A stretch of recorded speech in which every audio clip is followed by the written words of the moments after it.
Hello students, welcome to सूर्यल academy. Students, आज की इस वीडियो में हम कवर करेंगे नवंबर मंथ के सभी इंपॉर्टेंट करंट अफेयर। तो चलिए स्टार्ट करते हैं और देखते हैं कुछ इंपॉर्टेंट न्यूज़। तो सबसे पहली न्यूज़ है ग्लोबल ट्यूबरक्लोसिस रिपोर्ट 2024। देखिए, हमारे पास ग्लोबल टीबी रिपोर्ट आई है जिसमें कहा गया है कि 2023 में टीबी जो है world leading cause of death रहा। ठीक है, कोविड-19 को भी इसने सरपास कर दिया। और टीबी की जब मैं बात करता हूँ तो टीबी एक बैक्टीरियल इन्फेक्शन है। याद रखिएगा, बैक्टीरिया से होने वाली डिजीज है। माइकोबैक्टीरियम नाम का बैक्टीरिया इसके लिए रिस्पॉन्सिबल होता है, जो बहुत से बॉडी ऑर्गन्स को डैमेज करता है। लेकिन उसमें सबसे मेन ऑर्गन जो डैमेज होता है वो है लंग्स। और आपको देखने को मिलेगा कि पर्सन जो टीबी से इन्फेक्टेड होगा उसे कफ बहुत होगा। वर्ल्ड में सबसे ज्यादा टीबी से जो डेथ होती है कंट्री वाइज अगर देखें तो इंडिया यहाँ पर सबसे नंबर 1 पोजीशन पे, जो बिल्कुल अच्छी बात नहीं है। ऑल दो गवर्नमेंट काफी समय से इस चीज में लगी हुई है कि टीबी को किसी तरह से इंडिया से एलिमिनेट कर पाए। 2025 को टारगेट भी रखा गया था, बट ऐसा कुछ नहीं हो पाया। अगर हम बात करें world wide, world health organisation WHO काम कर रहा है कि टीबी को एलिमिनेट करे। इसके लिए इसने 2030 को डेडलाइन रखा है। तो आपको याद रखना है, टीबी को खत्म करने के लिए WHO ने 2030 को डेडलाइन सेट किया है। ऑल्दो ये अकम्प्लिश कर पाना नेक्स्ट टू इम्पॉसिबल है, लेकिन अगर ऐसा हो जाए तो वेल एंड गुड है। एक चीज और मैं आपको यहाँ पे बताना चाहूंगा कि पूरे वर्ल्ड में लोगों को टीबी से अवेयर करने के लिए 24 मार्च को हर साल ऑब्जर्व किया जाता है वर्ल्ड टीबी डे। तो याद रखेंगे, 24 मार्च हर साल ऑब्जर्व किया जाता है वर्ल्ड टीबी डे, ताकि लोगों को अवेयरनेस फैलाई जा सके, टीबी को कैसे आपने हैंडल करना है उसके बारे में बताया जा सके। नेक्स्ट हमारे पास एनालॉग स्पेस मिशन। तो इसरो की जब मैं बात करता हूँ, इंडियन स्पेस रिसर्च ऑर्गेनाइजेशन किसी इंट्रोडक्शन की मोहताज नहीं है। पिछले कुछ समय में इसने कई माइलस्टोन अचीव किए हैं, नए स्टैंडर्ड सेट किए हैं। तो इसरो हमारे पास 1969 से एग्जिस्टेंस में है और इसका हेडक्वार्टर आपको बेंगलुरु में देखने को मिलेगा। और जब मैं वीडियो रिकॉर्ड कर रहा हूं तो मैं आपको ये बता दूं कि वी नारायणन जो है वो इसके करंट चेयरमैन है। ठीक है, एस सोमनाथ जी को उन्होंने रिप्लेस किया है। तो V Narayanan he is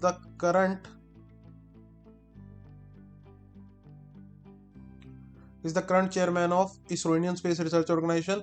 government of India, department of space के अंडर आती है। तो इसने हमारे पास पहला एनालॉग स्पेस मिशन एस्टेब्लिश किया है ले में। ये एनालॉग स्पेस मिशन क्या है? देखिए, आपको अपने जो इक्विपमेंट, साइंस इक्विपमेंट, जो रोबोटिक सिस्टम या जो भी कुछ आपने बनाया है उसको extreme weather, extreme space environment के लिए तैयार रखना होता है। तो उसके लिए आपको टेस्टिंग भी करनी पड़ती है। तो टेस्टिंग के लिए ऐसी जगह चुनी जाती है जहां पर फिजिकल सिमिलैरिटीज हो एक्सट्रीम स्पेस एनवायरनमेंट। तो इसीलिए ले को चुना गया है। तो आपको पता होगा ले में एक्सट्रीम वेदर कंडीशंस रहती हैं। ले is the largest town in Ladakh.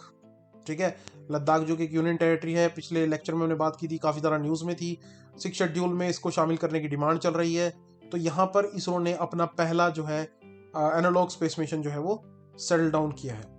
एक चीज और मैं आपको बता दूं स्टूडेंट, हाल ही के दिनों में स्पेस से एक बहुत इंपॉर्टेंट खबर आई है कि वर्ल्ड का पहला वुडन सैटेलाइट जो है वो लॉन्च हो चुका है। ये लॉन्च किया है जापान की स्पेस एजेंसी जाक्सा ने। याद रखेंगे, जापान की जो स्पेस एजेंसी है that is JAXA, Japan aerospace exploration agency. तो ये दो इंपॉर्टेंट खबर स्पेस से रिलेटेड आगे सबको क्लियर हो गया होगा। चलते हैं नेक्स्ट न्यूज की तरफ। IUCN रेड लिस्ट, तो that is international union for conservation of nature. IUCN हमारे पास रेड लिस्ट इंट्रोड्यूस करता है और ये red list comprehensive information source होती है ग्लोबल एनिमल स्टेटस को लेकर, प्लांट स्पीसीज को लेकर कि उनका क्या स्टेटस है, क्या वो थ्रेटेंड है, एक्सटिंक्ट हो चुकी हैं, एक्सटिंक्ट होने के कगार पे हैं। ठीक है, तो क्रिटिकली एंडेंजर्ड है, एक्सटिंक्ट है। तो ये सब स्टेटस आपको पता चलता है IUCN की रेड लिस्ट से। और IUCN एक बहुत important organisation right now consider की जाती है। एंड ये हमारे पास ऑपरेट करती है ग्लैंड स्विट्जरलैंड से। कई बार पेपर में सवाल पूछा जाता है कि IUCN की रेड लिस्ट क्या कंसिस्ट करती है। तो it consist a list of endangered species subjected to plant and animals. Next हमारे पास माउंट लेवोटोबी लाकी। सो ये हमारे पास एक एक्टिव वोल्केनो है जो रिसेंटली इंटरप्ट हुआ है। ठीक है, एरप्ट हुआ है इंडोनेशिया में। तो ये जो इंडोनेशिया है, आपको पता होगा एक आर्कीपेलागो है, यहाँ पर बहुत सारे आइलैंड्स आपको देखने को मिलेंगे। उसी में से यहाँ पर एक आइलैंड है जिसके ऊपर ये ये एक्टिव वोल्केनो जो है वो इरप्ट हुआ है। ये बेसिकली ट्विन वोल्केनो सिस्टम यहाँ पे देखने को मिलेगा। मेल और फीमेल माउंट ये वोल्केनोज एक तरह से कंसिडर किए जाते हैं। तो ये जो वोल्केनो होता है, ठीक है, इससे आपको मैग्मा, ठीक है, बाहर आता हुआ दिखाई देगा। So magma is the term used to denote the molten rocks related to material seen inside the earth.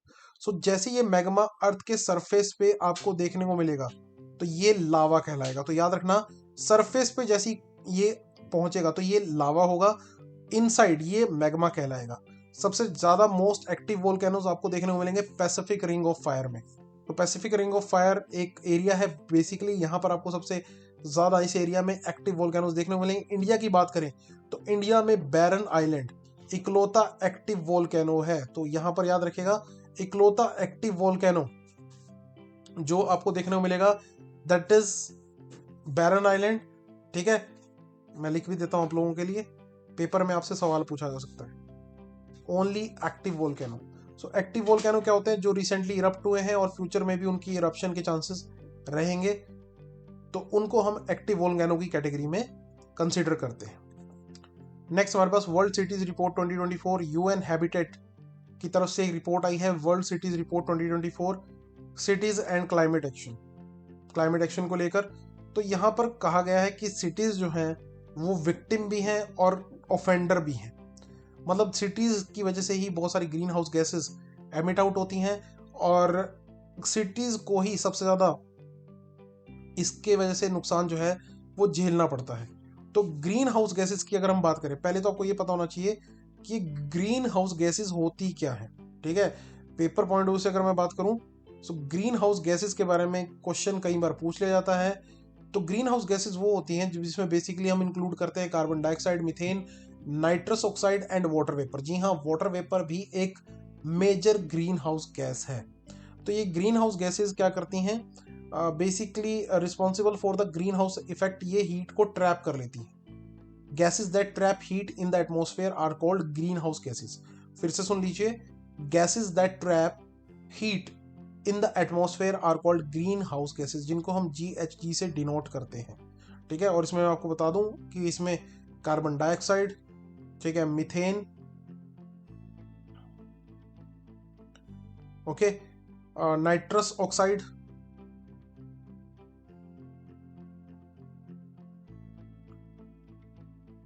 Nitrous oxide and water vapour, ये मेजर हमारे पास कंसीडर किए जाते हैं। वाटर वेपर जो है that's also considered as the major green house gas. तो ये चीज आप याद रखिएगा, okay, important exam point of view से। So UN habitat is the United Nation programme working towards urban future. Urban future को लेकर ये काम करता है। एक इंपॉर्टेंट चीज मैं आपको यहाँ बताना चाहूंगा, अर्बन हीट आइलैंड इफेक्ट।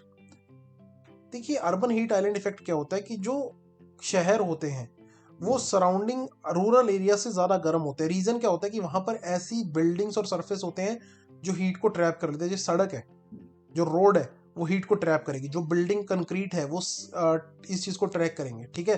तो इसी वजह से जो गांव होते हैं वो कंपैरेटिवली गर्मी में थोड़े फिर भी सुकून वाले रहेंगे, लेकिन शहरों में आपको बहुत ज्यादा प्रॉब्लम क्रिएट होगी, हीट फेस करनी पड़ेगी। And that phenomena is known to be urban heat island effect in geography. Next हमारे पास फर्स्ट एशियन बुद्धिस्ट समिट हमारे पास दिल्ली में अभी हाल ही के दिनों में संपन्न किया गया। तो ये एक डिप्लोमेसी सिस्टम था कि यहाँ पर हम क्या कोशिश कर रहे थे कि जो हमारी नेबरिंग कंट्रीज हैं, जो हमारे पास जहाँ पर बुद्धिज्म बहुत ज़्यादा इन्फ्लुएंशियल है, उनको कहीं ना कहीं एक साथ लेकर आए, इंडिया के साथ उनको जोड़ा जाए। तो इसीलिए आपको देखने को मिलेगा कि ये बुद्धिस्ट एशियन बुद्धिस्ट समिट जो है 2024 का दिल्ली में कंडक्ट किया गया by the ministry of culture and the international Buddhist confederation, okay. So role of Buddha Dhamma in strengthening the Asia's new participation from 32 countries. और उसमें दिल्ली डिक्लेरेशन को अडॉप्ट किया गया, तो जिससे एशियन नेशंस और बुद्धा धम्मा के प्रिंसिपल को फॉलो करते हुए अच्छे रिलेशंस की बात की जाएगी। तो गौतम बुद्ध का जन्म ऑल्दो लुम्बिनी नेपाल में हुआ था, ठीक है, लेकिन जो बुद्धिज्म की शुरुआत हुई है, अब देखो बुद्धिज्म की शुरुआत गौतम बुद्धा ने की है। गौतम बुद्धा का जन्म नेपाल में हुआ था, लेकिन जो बुद्धिज्म की शुरुआत हुई वो इंडिया में हुई। तो ये चीज आपको पता होनी चाहिए, ठीक है। तो इनके फादर थे शुद्धोधन और मदर का नाम था माया, ठीक है। आपको पता होगा कि सत्य की खोज में निकल पड़े, ठीक है। और इनकी core teaching summarise 4 noble truth, ठीक है, और 8 नोबल 8 फोल्ड पाथ।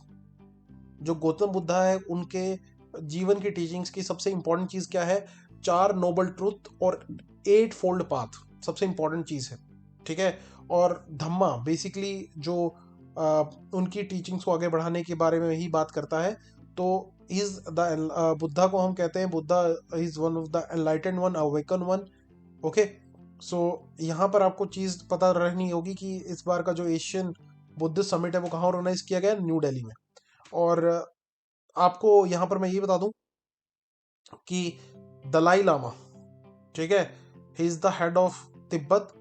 तो तिब्बत पार्लियामेंट इन एग्जाइल चला रहे धर्मशाला में। ये भी कहीं ना कहीं हम एक सॉफ्ट कॉर्नर जो है, जो भी बुद्धिज्म को फॉलो करते हैं उनके लिए एक सॉफ्ट कॉर्नर रहेगा कि इंडिया ने जो दलाई लामा है उनको अपने यहाँ शरण दी हुई है, और उनका जो पार्लियामेंट है वो इंडिया में धर्मशाला से ऑपरेट करता है। तो ये कुछ पॉइंट्स हैं जो आपको यहाँ पर एग्जाम पॉइंट ऑफ से पता होनी चाहिए, ठीक है। नेक्स्ट हमारे पास प्रोबा 3 मिशन। तो इसरो ने यूरोपियन स्पेस एजेंसी का प्रोबा 3 मिशन जो है वो लॉन्च किया है, ठीक है। और under the international space collaboration, देखिए इंडिया की स्पेस एजेंसी आपको पता ही है, ISRO, Indian space research organisation. लेकिन जो यूरोपियन कंट्रीज हैं, ठीक है, उन्होंने मिलकर अपनी एक खुद की स्पेस एजेंसी बनाई हुई है, ठीक है। European space, that is known to be the European space agency. और जब भी यूरोपियन स्पेस एजेंसी की बात हो तो यहाँ पर आपको पता होना चाहिए पेरिस फ्रांस में इसका हेडक्वार्टर है। और लगभग हमारे पास मैक्सिमम जो यूरोपियन कंट्रीज हैं वो इसमें कहीं ना कहीं मेंबर है, ठीक है। तो ये जो यूरोपा स्पेस मिशन है इसका मेन ऑब्जेक्टिव क्या रहेगा, प्रोबा 3 मिशन, इसका मेन ऑब्जेक्टिव क्या रहेगा, सन के कोरोना को स्टडी करना, ठीक है। सन के कोरोना को स्टडी करना। Corona is the outer most part of sun atmosphere. Sun के अंदर आपको पता होना चाहिए न्यूक्लियर फ्यूजन रिएक्शन चल रही है लगातार, जिससे हमें एनर्जी मिलती है, nuclear fusion reaction. And sun is the ultimate source of energy on earth. Earth के ऊपर जितनी भी एनर्जी है उसका मेन सोर्स जो है वो सन है। Sun is the ultimate source of energy on earth through its nuclear fusion reaction, ठीक है। और आउटर मोस्ट पार्ट जो कोरोना है उसको स्टडी करेगा ये प्रोबा 3 मिशन, जिसको इसरो ने लॉन्च किया है। हाल ही के दिनों में आपको बता दूं कि सन को स्टडी करने के लिए कई इंपॉर्टेंट मिशन एग्जीक्यूट हुए हैं, जैसे इंडिया का आदित्य L1, ठीक है। इंडिया की तरफ से इसरो ने आदित्य L1 लॉन्च किया था सन को स्टडी करने के लिए। और नासा ने भी एक इंपॉर्टेंट मिशन जो है हाल ही के दिनों में एग्जीक्यूट किया था सन को स्टडी करने के लिए, याद रखेंगे, पार्कर सोलर प्रोब। तो ये कुछ मिशन हैं जिनके नाम आपको एक्स्ट्रा पता होने चाहिए। नासा की तरफ से है पार्कर सोलर प्रोब, यूरोप की तरफ से है प्रोबा 3 मिशन, और इंडिया की तरफ से है आदित्य L1। सबका ऑब्जेक्टिव सन को स्टडी करना है, okay. Next, 51st chief justice of India. तो देखो हमारे पास बात हो रही है चीफ जस्टिस ऑफ इंडिया की। तो चीफ जस्टिस ऑफ इंडिया नए बन चुके हैं और वो बने हैं संजीव खन्ना। तो चीफ जस्टिस को हमेशा मैं बोलता हूँ नंबर से याद रखना है। 51st chief justice of India है संजीव खन्ना। फर्स्ट सीजीआई कौन थे भारत के, सर H.J. कानिया, याद रखेंगे, sir H.J. Kania, he is the first chief justice of India. जो चीफ जस्टिस ऑफ इंडिया होते हैं वो सीनियर मोस्ट जज ऑफ द सुप्रीम कोर्ट को ही कंसीडर किया जाता है कि उनको हमारे पास चीफ जस्टिस ऑफ इंडिया बनाया जाए। हमारे पास अगर हम बात करें 65 ईयर की एज तक, ठीक है, वो अपनी पोस्ट पर बने रह सकते हैं अगर हालांकि इम्पीचमेंट ना हो। तो Sanjiv Khanna he is the current chief justice of India. और article number 124 of the Indian constitution जो है वो हमारे पास इस चीज को लेकर डील करता है, ठीक है। हाँ, लेकिन ये कन्वेंशन 3 बार तोड़ी गई है कि सीनियर मोस्ट जज को चीफ जस्टिस नहीं बनाया गया, 1964, 1973, 1977। क्योंकि ये मैं इसलिए बता रहा हूँ कि ये कहीं भी क्लियरली मेंशन नहीं है आर्टिकल 124 के अंदर कि ऐसा सुपरसीडिंग ना किया जाए, ठीक है। जैसे 1973 में A.N. रॉय अपॉइंट हुए थे as chief justice of India. उनसे उन्होंने 3 जजेस जो उनसे सीनियर थे उनको सुपरसीड किया था, ठीक है। हाँ जी, क्लियर। 1977 में क्या हुआ था कि जस्टिस मिर्जा हमीदुल्लाह बेग, इनको चीफ जस्टिस बना दिया गया था, जबकि बनना चाहिए था हंसराज खन्ना को। हंसराज खन्ना उस समय सबसे सीनियर, 1977 में सबसे सीनियर जज थे सुप्रीम कोर्ट में। इनको, हंसराज खन्ना को चीफ जस्टिस बनना चाहिए था। लेकिन 1977 में क्या हुआ कि उस समय की सरकार ने मिर्जा हमीदुल्लाह बेग को चीफ जस्टिस अपॉइंट करवा दिया। तो ये कई बार क्या है कि इस रूल को ब्रेक किया गया है, लेकिन रूल ये कहता है कि हमारे पास क्या होना क्या चाहिए कि जो भी सीनियर मोस्ट जज है वो चीफ जस्टिस ऑफ इंडिया बने। जैसे अभी right now BR Gavai Sanjeev Khanna के बाद सबसे सीनियर मोस्ट चीफ जज है, ठीक है, इन द सुप्रीम कोर्ट। अच्छा एक चीज और मैं बता दूं कि जो चीफ जस्टिस ऑफ इंडिया होता है, he is the de facto chancellor of national law school of India university, ठीक है, हाँ जी clear, national law school of India university के हमारे पास, जो कि कहाँ पर आपको देखने को मिलेगी, बेसिकली जो बेंगलुरु में है, ठीक है, जो बेंगलुरु में national law school of India university जो है उसके जो चांसलर होते हैं, ठीक है, वो हमेशा चीफ जस्टिस ऑफ इंडिया ही होते हैं, ओके। और chief justice of India head of collegium भी कंसीडर किए जाते हैं, ये भी बात आप याद रखेंगे। So CJ head the collegium for judicial appointment transfer of जज इन हायर जुडिशरी। नेक्स्ट हमारे पास India first space defence exercise. अब ये क्या है बच्चों, स्पेस डिफेंस एक्सरसाइज हाल ही के दिनों में, देखिए पहले तो 3 डिवीजन होती थी डिफेंस की, आर्मी, नेवी और एयरफोर्स, लेकिन अब बहुत सी कंट्रीज ने एक चौथी डिवीजन एस्टेब्लिश करनी शुरू कर दी, that is space force. Space force क्यों, आप सोच के देखिए, किसी कंट्रीज के सारे सैटेलाइट्स को जाम कर दिया जाए या उनके सारे सैटेलाइट्स को तबाह कर दिया जाए, तो वो कंट्री जो है वो कुछ भी नहीं कर पाएगी, वो कंट्री पैरालाइज हो जाएगी। तो अपनी कंट्री के सैटेलाइट को और स्पेस टेक्नोलॉजी को बचाने के लिए कंट्रीज एस्टेब्लिश कर रहे हैं स्पेस फोर्स। जैसे कि हमने, अगर मैं इंडिया की बात करूं, तो अपनी स्पेस डिफेंस एजेंसी को एस्टेब्लिश किया हुआ है। पहले तो आपको ये पता होना चाहिए कि इंडिया की खुद की स्पेस डिफेंस रिसर्च ऑर्गेनाइजेशन है, ठीक है, 2019 में इसको एस्टेब्लिश किया गया था, okay. Defence space research organisation एक ऑर्गेनाइजेशन इंडिया की, जिसको 2019 में एस्टेब्लिश किया गया था, जिसने एंटी सैटेलाइट मिसाइल को टेस्ट किया था। ये एंटी सैटेलाइट मिसाइल जिसका नाम मिशन शक्ति था, इसमें हमने अपनी खुद की एक सैटेलाइट को डिस्ट्रॉय करके देखा था, ताकि फ्यूचर में अगर हमें दुश्मन की सैटेलाइट को डिस्ट्रॉय करना हो तो हम ऐसा कर पाए। तो अभी यहाँ पर एक स्पेस डिफेंस एक्सरसाइज कंडक्ट की गई जिसका नाम था अंतरिक्ष अभ्यास 2024, conducted by Defense Space Agency, aims to help to secure national strategic objectives in space and integrate India's space capability in military operations। तो ये कुछ पॉइंट्स है जो आपको याद रखने पड़ेंगे। इंडिया उन चुनिंदा कंट्रीज में से एक है जो स्पेस में सैटेलाइट्स को डिस्ट्रॉय कर सकता है जरूरत पड़ने पर। Next, inter state council reconstituted. अभी इंटर स्टेट काउंसिल है क्या जिसको फिर से रिकॉन्स्टिट्यूट किया गया है? देखिए स्टूडेंट्स, सेंटर और स्टेट के बीच में, जो हमारे भारत के केंद्र सरकार है और राज्य सरकार है, उनके बीच में तालमेल बिठाने के लिए काम करता है इंटर स्टेट काउंसिल। पहली बात, ये इंटर स्टेट काउंसिल, ठीक है, ये एस्टेब्लिश हुआ था अंडर द आर्टिकल 263 इन 1990। 1990 में ये एस्टेब्लिश हुआ। सवाल ये उठता है कि 1990 में किसके कहने पर ये एस्टेब्लिश किया गया? तो सरकारिया कमीशन की रिकमेंडेशन थी, ठीक है, सरकारिया कमीशन की रिकमेंडेशन थी कि भारत में इंटर स्टेट काउंसिल जो है उसको एस्टेब्लिश किया जाए। ये क्या करेगा? तालमेल बिठाने का काम करेगा राज्य सरकारों के बीच में और केंद्र सरकार के बीच में। तो यहां पर जब हम बात करते हैं इंटर स्टेट काउंसिल की, तो उसमें कौन कौन होता है? तो उसमें प्राइम मिनिस्टर हमेशा चेयरमैन होंगे। अगर कभी भी आपसे सवाल पूछ लिया जाए कि who is the current chairman of inter state council, तो टेक्निकली आपसे प्राइम मिनिस्टर का नाम पूछा जा रहा है। सभी राज्यों के सीएम होंगे, सीएम ऑफ यूनियन टेरिटरी जैसे Delhi, Puducherry, okay, so not Puducherry, Delhi, हमारे पास जम्मू कश्मीर, इनके सीएम होंगे, ठीक है। और इसके अलावा हमारे पास 6 मिनिस्टर होंगे कैबिनेट रैंक के, और इन सबको मिलाकर बनेगा हमारे पास क्या? इन सबको मिलाकर बनेगा इंटर स्टेट काउंसिल। इसको फिर से रिकॉन्स्टिट्यूट किया गया है। मेंबर्स के बारे में सवाल पूछने का जो चांस है वो बहुत कम है। आपको बस थोड़ा सा आइडिया होना चाहिए कि कौन सा आर्टिकल इसको लेकर डील करता है, कब ये बना था, किसकी रिकमेंडेशन पर ये एग्जिस्टेंस में आया था और कौन इसके चेयरमैन होते हैं।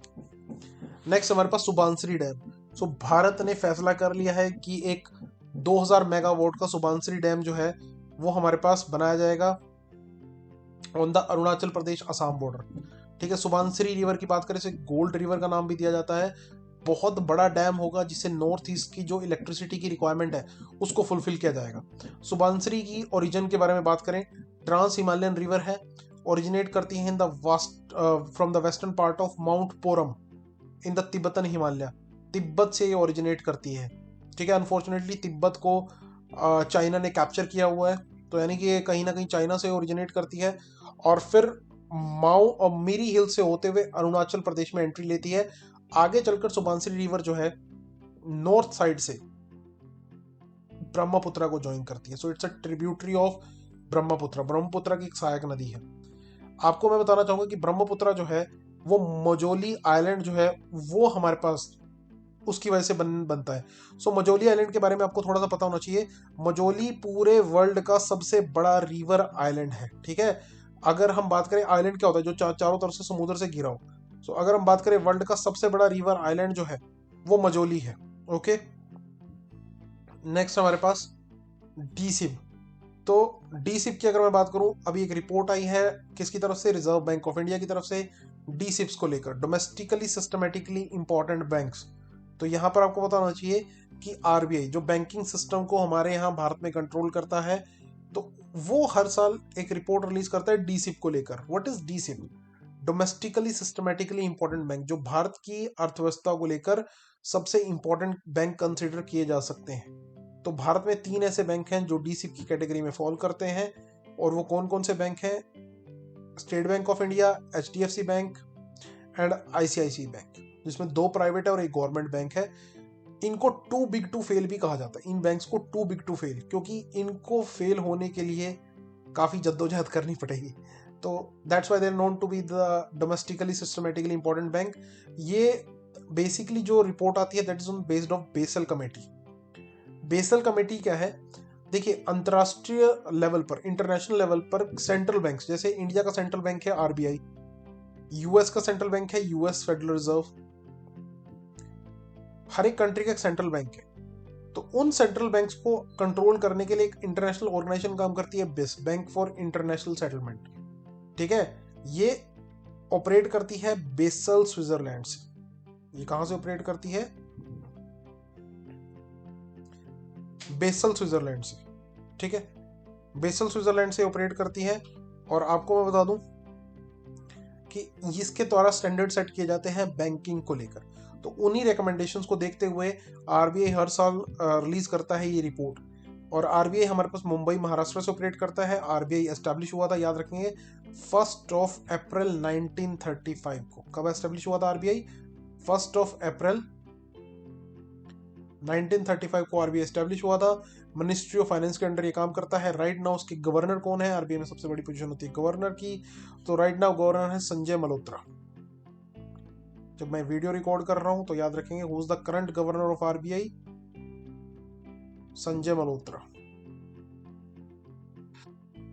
नेक्स्ट हमारे पास अफ्स्पा रीइंपोज्ड इन मणिपुर। सो अफ्स्पा है क्या? Armed forces special power act. जब सरकार को ये लगता है, ध्यान से सुनिएगा, जब सरकार को ये लगता है कि पुलिस लॉ एंड ऑर्डर को मैनेज नहीं कर पाएगी, तो वहां पर क्या होता है कि फोर्सेस को डिप्लॉय कर दिया जाता है। जनरली आर्मी को डिप्लॉय कर दिया जाता है ताकि वो लॉ एंड ऑर्डर को मेंटेन करे। तो इसमें क्या होता है कि arm forces special power act AFSPA को 1958 में एक्ट आया था, इम्पोज कर दिया जाता है किसी एरिया को अगर वो एरिया डिस्टर्ब्ड एरिया है। सो डिस्टर्ब्ड एरिया की कोई प्रॉपर डेफिनेशन नहीं है, लेकिन यहां पर आप देखिए कि किसी स्टेट के पर्टिकुलर एरिया को या पूरी स्टेट को, ठीक है, governor of the state, administrator of the UT और सेंटर डिक्लेयर कर सकते हैं कि भाई वहां पर अब हमारे पास लॉ एंड ऑर्डर को मैनेज करने के लिए आर्मी को स्पेशल पावर दी जाएगी। और जो आर्मी यहाँ पर काम करती है उनको लीगल प्रोटेक्शन मिलती है, यानी उनके ऊपर कोई केस फाइल नहीं हो सकता और आर्मी किसी को भी उठाकर जेल में रख सकती है। और अगर जरूरत पड़े तो हमारे पास वेपन्स का इस्तेमाल भी कर सकती है। जैसे कि जम्मू कश्मीर में 1990 से, जम्मू कश्मीर के बहुत से हिस्सों में 1990 से अफ्स्पा इम्पोज्ड है। मणिपुर में भी हमारे पास काफी टाइम से अगर आप देखोगे तो अफ्स्पा इम्पोज्ड है। बहुत सारे प्रोटेस्ट हुए, बहुत सारी चीजें हुई, कई सरकारें आई गई, लेकिन अभी भी अफ्स्पा वहां के ज्यादातर एरियाज में इम्पोज्ड आपको देखने को मिलेगा, ठीक है। तो आपको याद रखना 1958 में ये एक्ट जो है वो इंट्रोड्यूस किया गया था। नेक्स्ट हमारे पास D2D सैटेलाइट कनेक्टिविटी। भारत में पहली बार BSNL, भारत संचार निगम लिमिटेड, जो सरकारी कंपनी है, direct to device satellite connectivity introduce की है। Direct to device satellite connectivity क्या है कि सैटेलाइट से जो हमारे पास पहले अगर सिग्नल है, पहले टावर तक जाता है, ठीक है, और फिर टावर से आपके फोन तक। लेकिन यहाँ पर क्या होगा कि direct to device satellite connectivity provide की जाएगी। ऐसा करने वाला बीएसएनएल देश का पहला टेलीकॉम प्रोवाइडर बना है। So global initiative such as AST, space mobile link, space X, Starlink also use D2D technology. Starlink आपने सुना होगा, एलोन मस्क की कंपनी है, ये D2D टेक्नोलॉजी का इस्तेमाल करते हैं। ठीक है, काफी सारी सैटेलाइट्स होती हैं, फोन से डायरेक्ट सिग्नल सैटेलाइट को जाएगा, सैटेलाइट से फिर दूसरे फोन को डायरेक्ट सिग्नल जाएगा। लेकिन भारत में ऐसी सर्विस इंट्रोड्यूस की है पहली बार बीएसएनएल ने। जियो या एयरटेल अभी तक इस सर्विस को लॉन्च नहीं कर पाए। तो बीएसएनएल यूज करेगा इसमें जियो स्टेशनरी एल बैंड सैटेलाइट्स। ठीक है, ये जियो स्टेशनरी क्या होते हैं? जो अर्थ की स्पीड की अकॉर्डिंग अपनी स्पीड रखते हुए रोटेट करते हैं। तो अर्थ के कॉरस्पॉन्डिंग ये स्टेशनरी फील आपको करेगा, मतलब जिस स्पीड से अर्थ अपने एक्सिस पे रोटेट कर रही है, ये भी उसी स्पीड से अर्थ के साथ रोटेट कर रहे हैं। तो ये स्टेशनरी आपको दिखाई देंगे, लेकिन ये अर्थ की स्पीड से घूम रहे हैं। ठीक है, until early 2000 BSNL is the only service provider for Indian Railways to control and administrate the communication circuits। Railway के लिए काम करने वाली एक एंटिटी थी, लेकिन बाद में रेल टेल को ये रिस्पॉन्सिबिलिटी दे दी गई, एक नई डिवीजन बना दी गई। ऑल्दो बीएसएनएल जो है वो अब रिवाइव करने की कोशिश कर रहा है। सरकार ने कई सारे सिस्टम इंट्रोड्यूस किए हैं और सरकार चाहती है कि बीएसएनएल खुद से अपने पैरों पर खड़ा हो। हम उम्मीद करेंगे कि बीएसएनएल जल्दी ही एक अच्छी परफॉर्मेंस आने वाले समय में दे। नेक्स्ट हमारे पास जनजातीय गौरव दिवस। तो जनजातीय गौरव दिवस ये बेसिकली ट्राइबल कम्युनिटी को ऑनर करने के लिए हर साल 15 नवंबर को हम ऑब्जर्व करते हैं जनजातीय गौरव दिवस। सो आपको मैं यहाँ बता दूं कि जनजातीय गौरव दिवस मनाया जाता है in the memory of Birsa Munda. ठीक है, बिरसा मुंडा हमारे पास एक ट्राइबल फ्रीडम फाइटर थे और इनकी याद में इस बार एक पोस्टल, इनकी 150th बर्थ एनिवर्सरी थी, तो एक पोस्टल स्टैंप भी डिपार्टमेंट ऑफ पोस्ट ने जारी की है। इनका जन्म 1875 में हुआ था झारखंड के अंदर, उलीहातू विलेज ऑफ झारखंड में इनका जन्म हुआ था। और इनको धरती आबा, ये बहुत इंपॉर्टेंट क्वेश्चन है, धरती आबा यानी फादर ऑफ अर्थ का टाइटल दिया गया था। बहुत ही बहादुरी से इन्होंने लगातार अंग्रेजों का सामना किया, कई मूवमेंट्स इन्होंने चलाई, जिसमें से एक सबसे इंपॉर्टेंट मूवमेंट थी उल गुलान मूवमेंट, ग्रेट रेबिलियन, जो ब्रिटिश राज के खिलाफ इन्होंने मूवमेंट चलाई थी। इनका एक पोस्टर, एक पोर्ट्रेट आपको जो पार्लियामेंट हॉल है वहां भी देखने को मिल जाएगा। तो एक बहुत इंपॉर्टेंट फ्रीडम फाइटर थे ये, जिनको लेकर ये पूरा का पूरा जो डे है वो डेडिकेटेड है। तो 15 नवंबर को याद रखिएगा, हम हर साल मनाते हैं जनजातीय गौरव दिवस। नेक्स्ट हमारे पास लेक करीबा ड्रेन्ड। तो भाई आपको क्लाइमेट चेंज का इंपैक्ट देखने को मिल रहा है एक ड्रॉट की वजह से। यहाँ पर आप देखेंगे लेक करीबा जो हमारे पास काफी इंपॉर्टेंट लेक है रीजन के अंदर, is the world largest artificial lake, world की सबसे बड़ी आर्टिफिशियल लेक है। ठीक है, जो हमारे पास लाई करती है in the central Africa of Zambezi river basin between Zambia and Zimbabwe. दो कंट्री जाम्बिया और जिम्बाब्वे के बीच में ये लाई करती है। जाम्बेजी रिवर का पानी इसमें एक तरह से फिल होता है, लेकिन पिछले कुछ समय से आप देखेंगे कि यहाँ पर लगातार वाटर लेवल घटता जा रहा है। सो यहाँ पर एक डैम भी है, करीबा डैम, जो इलेक्ट्रिक पावर देता है जाम्बिया और जिम्बाब्वे को, और यहाँ की फिशिंग इंडस्ट्री के लिए भी बहुत इंपॉर्टेंट है। लेकिन क्लाइमेट चेंज के चलते यहाँ पर भी एक नेगेटिव इम्पैक्ट देखने को मिल रहा है। अगर आपसे कोई पूछ ले कि वर्ल्ड की सबसे बड़ी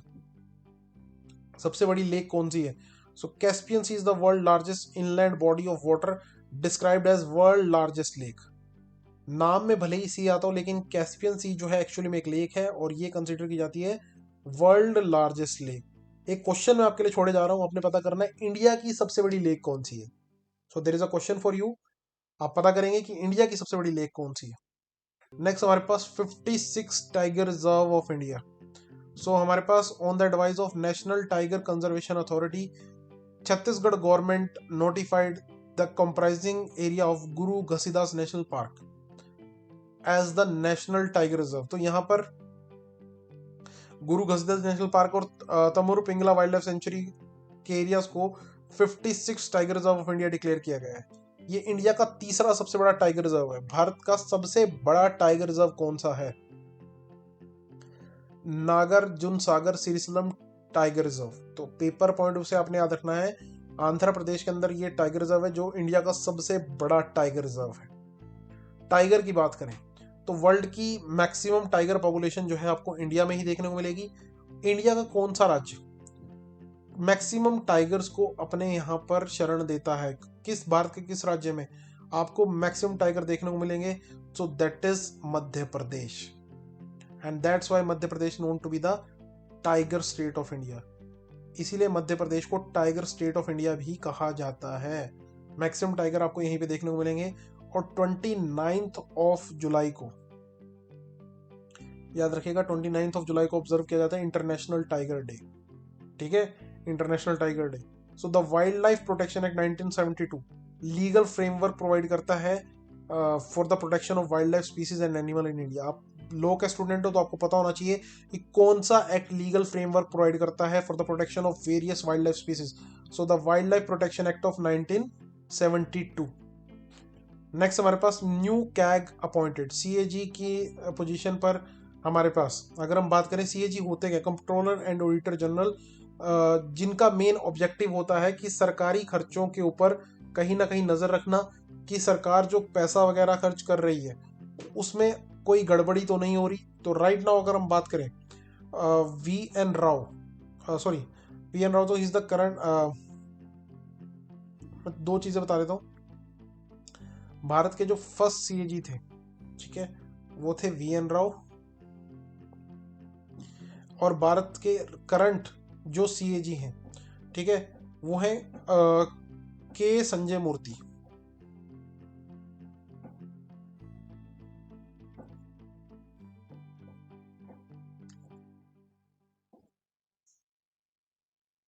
is the current CAG to the government of India, याद रखेंगे।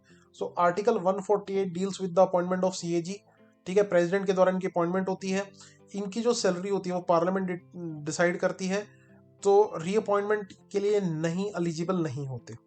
सीएजी सारे खर्चों का लेखा जोखा रखते हैं और हमारे पास जो इनकी रिपोर्ट है वो सबमिट होती है टू द प्रेसिडेंट। ठीक है, तो याद रखना, सीएजी अपनी सभी रिपोर्ट्स किसको देते हैं? पार्लियामेंट को नहीं देते। सीएजी इनकी रिपोर्ट देते हैं प्रेसिडेंट को। Who shall cause to them to laid before the each house of the parliament. इनका टेन्योर होता है, कार्यकाल कितना होता है सीएजी का? अभी के संजय मूर्ति का कार्यकाल कितना रहेगा? 6 ईयर और 65 year of age, whichever is earlier. 6 साल या 65 साल की उम्र, जो भी पहले आ जाए। ठीक है, तो ये याद रखना है, K Sanjay Murthy is appointed as the new CAG, controller and auditor general to the government of India. Next हमारे पास supreme court notice on DRT, debt recovery tribunals को लेकर सुप्रीम कोर्ट ने नोटिस जारी किया है कि इसकी जो वैकेंसीज है उनको फुलफिल किया जाए। डेट रिकवरी ट्रिब्यूनल क्या है? ये स्पेशल कोर्ट्स हैं जो लोन की रिकवरी को लेकर बनी है। डेट रिकवरी ट्रिब्यूनल आसान शब्दों में कहूं तो स्पेशल कोर्ट्स हैं। They are statutory judicial bodies establish under the recovery of debts and bankruptcy act 1993। ठीक है, इनका काम क्या है कि जो हमारे पास लोन वगैरह दिए गए हैं उनके केसेस को जल्दी से जल्दी निपटाया जाए। ओके, जो बैंक लोन वगैरह देते हैं और वहां पर पैसा रिकवर नहीं हो पाता तो उसको जल्दी से जल्दी निपटारा किया जाए। जब लोन की रिकवरी की बात आती है, डेट की रिकवरी की बात आती है, तो एक एक्ट के बारे में थोड़ा सा आपको बच्चों पता होना चाहिए। हमारे बैंकिंग सेक्टर में सबसे इंपॉर्टेंट एक्ट जो कंसीडर किया जाता है लॉ के पॉइंट ऑफ व्यू से, वो है सरफेसी एक्ट। सरफेसी की फुल फॉर्म है the securitisation and reconstruction of financial assets and enforcement of security interest act. इसके तहत क्या है कि मान लीजिए किसी बैंक ने लोन दिया, लेट्स से एक व्यक्ति आया, इसने बैंक से कहा कि मुझे 30 लाख का लोन चाहिए। तो बैंक ने कहा लोन मिलेगा लेकिन कुछ हमारे पास कोलेट्रल गिरवी रखवाना पड़ेगा। तो इस पर्सन ने अपना हाउस जो है वो बैंक के पास गिरवी रखवाया और लोन ले लिया। बाद में ये पर्सन लोन रिटर्न नहीं कर पाया तो बैंक इसके हाउस को क्या करेगा? कब्जे में ले लेगा। ठीक है, लेकिन पहले क्या होता था कि इसको हाउस को कब्जे में लेने के लिए, ठीक है, बैंक को कोर्ट से परमिशन लेनी पड़ती। लेकिन सरफेसी एक्ट ने बैंक को ये एम्पावर किया, उसको ये शक्ति दी कि उसे कोर्ट के पास जाने की जरूरत नहीं है और वो हमारे पास प्रॉपर्टीज को डायरेक्ट सीज कर सकता है। तो सरफेसी एक्ट के बारे में थोड़ा सा आपको पता होना चाहिए कि बेसिकली इसका ऑब्जेक्टिव क्या है? बैंकों को उनके लोन रिकवर करने में हेल्प करना, डेट रिकवरी में हेल्प करना। और डेट रिकवरी को लेकर स्पेशल हमारे पास भारत में कोर्ट्स भी बनी हुई हैं। They are known to be DRTs, debt recovery tribunal. Supreme court ने फटकार लगाई है, सुप्रीम कोर्ट ने कहा है कि यहां पर जो भी पोजीशंस खाली पड़ी हैं उनको जल्दी जल्दी सरकारों द्वारा भरा जाए।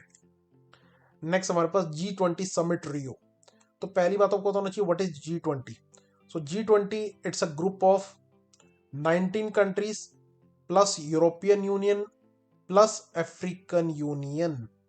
सो 19 कंट्रीज तो है ही है, यूरोपियन यूनियन भी है और अफ्रीकन यूनियन भी है। ठीक है, इनका जो समिट है 2024 का वो कहाँ हुआ? हाँ जी, G20 का जो 2024 का समिट है वो हुआ रियो डी जेनेरियो ब्राजील में। यहाँ पर कहा गया कि जो बिलियनियर्स है उनके ऊपर टैक्स लगाया जाए, सिस्टम को और अच्छा बनाया जाए। जो थीम रही building a just world and a sustainable planet, ये थीम याद रखेंगे। यहां पर एक नए अलायंस बनाने की बात की गई।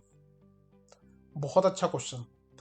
जो रियो समिट हुआ है उसमें global hunger and poverty alliance बनाया गया है, जिसका मेन ऑब्जेक्टिव होगा कि एक ग्रुप बनाया जाए जो कि हंगर और पॉवर्टी को खत्म करने के लिए वर्ल्ड वाइड काम करे।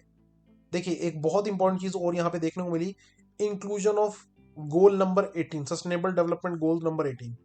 यूनाइटेड नेशन ने, ध्यान से सुनिएगा, 2015 में हमारे पास 17 सस्टेनेबल डेवलपमेंट गोल्स इंट्रोड्यूस किए, जैसे world free of poverty, no hunger, ठीक है, gender equality.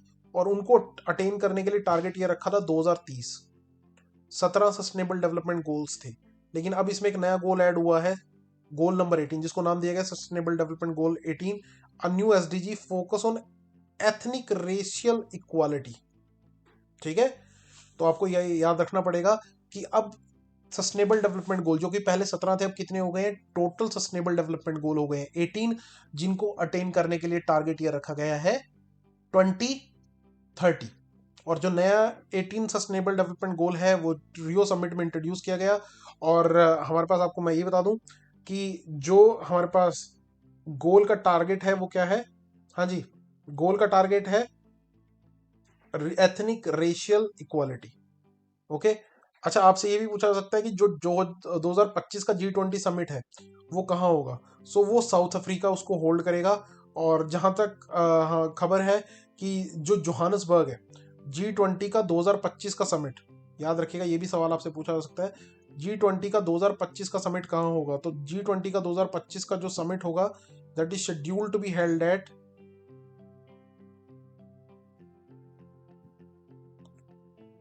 Johannesburg, South Africa. ठीक है, चलिए जी, नेक्स्ट हमारे पास UNF triple C COP29 Baku. तो हमारे पास क्लाइमेट चेंज को रोकने के लिए UNF ट्रिपल सी काम करता है। ठीक है, और United nation framework convention on climate change.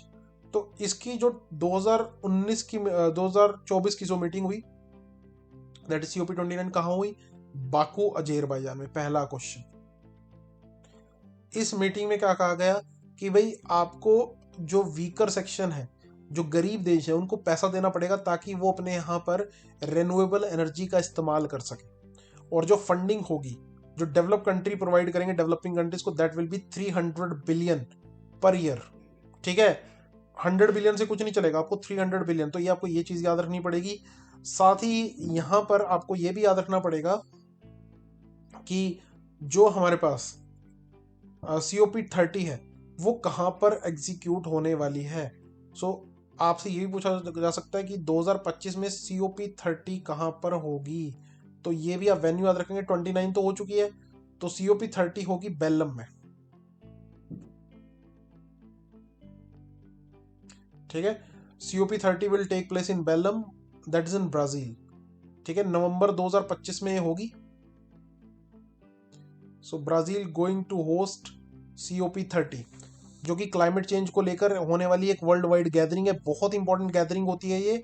और इस साल की जो गैदरिंग है वो हुई है बाकू अजेरबैजान में, जहां पर इन्होंने बाकू हार्मोनिया क्लाइमेट इनिशिएटिव, एक नया इनिशिएटिव लॉन्च किया है, बाकू हार्मोनिया क्लाइमेट इनिशिएटिव, ताकि फार्मर्स को क्लाइमेट चेंज को लेकर अवेयर किया जा सके। फार्मर्स को क्लाइमेट चेंज को लेकर अवेयर करने के लिए एक इनिशिएटिव लॉन्च किया गया, that is Baku Harmoniya climate initiative, that is launch under COP29। तो ये भी आप पॉइंट याद रखेंगे। नेक्स्ट हमारे पास supreme court upheld inclusion of socialist and secular.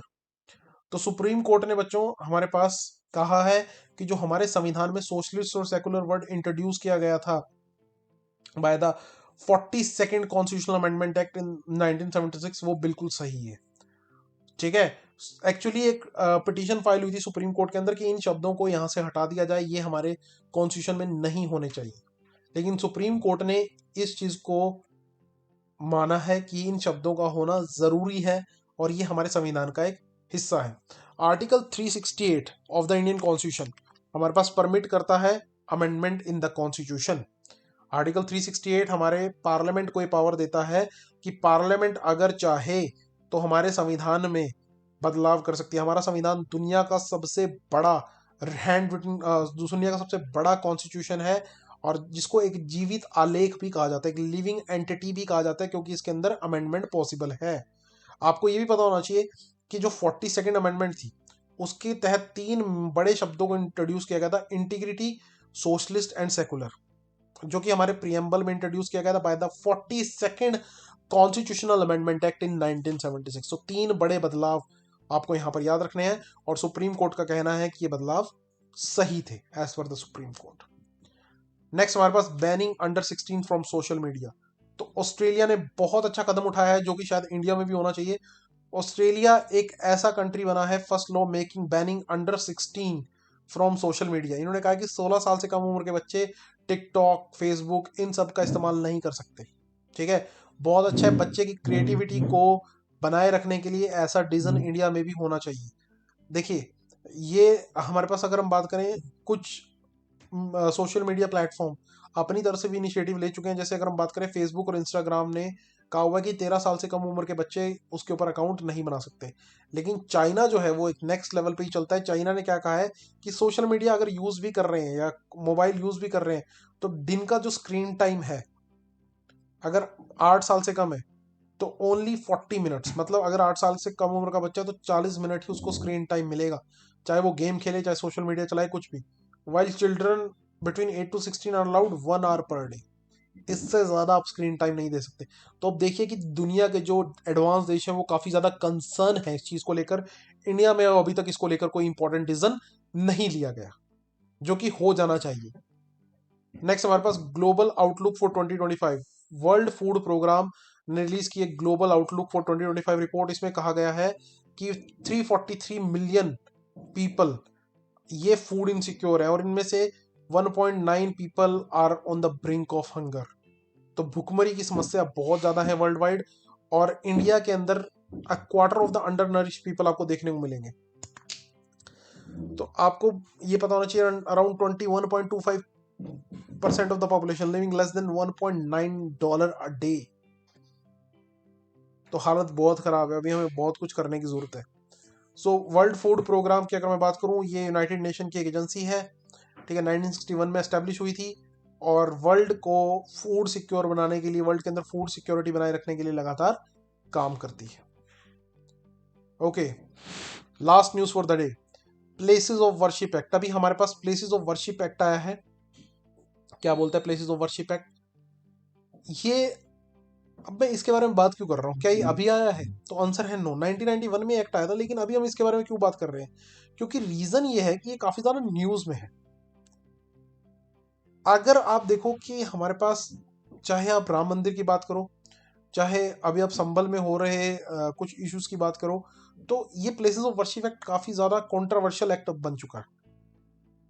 ये प्लेसेस ऑफ वर्शिप एक्ट 1991 में आया था। ये क्या बोलता है कि अगर कोई धार्मिक स्थल 15 अगस्त 1947 को जिस स्टेटस में था, मान लीजिए वो मुस्लिम्स का धार्मिक स्थल था या हिंदुओं का धार्मिक स्थल था या किसी और धर्म से रिलेटेड था, वो उसका जो नेचर है वो वही रहेगा, उसको लेकर आप तब्दीली नहीं कर सकते।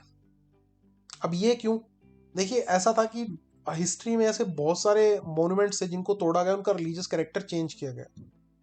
तो फ्यूचर में रिलीजियस हार्मनी बनी रहे, तो ये सोचकर 1991 में इस एक्ट को लेकर आया गया। लेकिन इसके ऊपर कई सारे सवाल खड़े होते हैं। एक सबसे बड़ा सवाल तो ये था कि आपने 15 अगस्त को डेट, एक ऐसी डेट को कैसे चुन लिया? आपने बोल दिया कि 15 अगस्त को जो स्टेटस है वो वही रहेगा, तो इससे तो आपने लोगों का जो एक उनसे उनका एक कानूनी राइट था वो छीन लिया। कि अगर मान लीजिए मैं चाहता हूँ कि मेरा धार्मिक स्थल 1947 से पहले मुझसे छीना गया, मैं वापस ले सकूं, तो मैं तो कोर्ट में जा ही नहीं सकता। तो एक तरह से अपने उनका लीगल राइट्स उनसे छीन लिया। इस चीज को भी लेकर कहीं कहीं जगह बहस होती है। तो ये एक एक्ट, ऐसा एक्ट है जिसके बारे में आपको थोड़ा सा आइडिया होना चाहिए इस एक्ट के बारे में एक और पॉइंट आपको बताना चाहिए, this act does not apply to the ancient and historical monuments that covered under the ancient monument and archaeological site and remain act 1958, वो इसके अंदर इंक्लूड नहीं होते। तो इसका एक बेसिक आइडिया आपको कहीं ना कहीं रहना चाहिए। तो ये था स्टूडेंट इस मंथ के इंपॉर्टेंट करंट अफेयर्स। उम्मीद करता हूं आपको समझ आएगा। मिलते हैं नेक्स्ट वीडियो में। Thank you students and God bless you all.